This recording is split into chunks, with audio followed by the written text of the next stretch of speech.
আমার সংগ্রামী বন্ধুগণ, আমি আশাবাদী আপনার সম্মুখে এই মুহূর্তে অল্প সময় বক্তব্য পেশ করিব।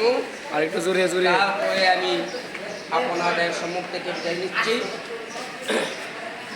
বক্তব্য শুরুতেই প্রথমে আমি আল্লাহ তাআলার শান ও প্রশংসা নিয়ে গড়ে তুলছি।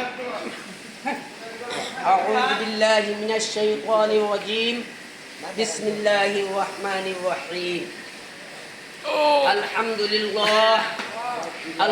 لله رب العالمين الرحمن الرحيم مالك يوم الدين إياك نعبد وإياك نستعين اهدنا الصراط المستقيم صراط الذين أنعمت عليهم غير المغضوب عليهم ولا الضالين।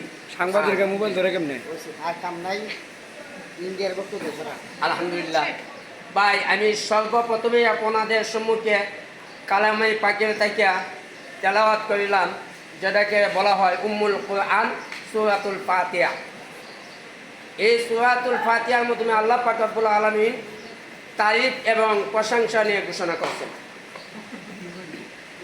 সংগ্রামী সাথীগণ, আমি সর্বপ্রথম এই সূরার তারিফ ও প্রশংসা আপনাদের সম্মুখে পেশ করলাম।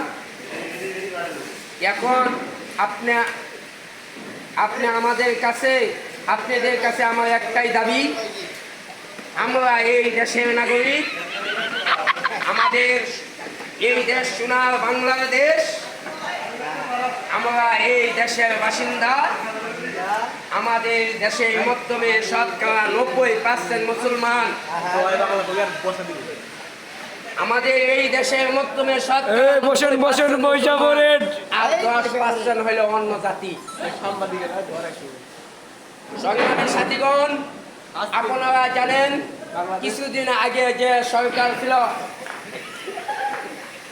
এই সরকার ছিল স্বৈরাচার সরকার, দেশ শোষণকারী সরকার।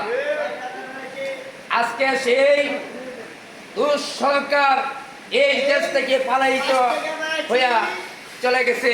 কে কাউয়াকাদি বলেছিল খেলা হবে, তবে মাঠে না প্রান্তিকে। সেই কাউয়াকাদির আজকে এই দেশ থেকে পলায়িত হয়ে গেছে। সংগ্রামী সাথীগণ, আপনারা যদি আমার সঙ্গে থাকেন, ইনশাআল্লাহ এই দেশকে সোনার বাংলাদেশ আবারও গড়ে তুলব। এই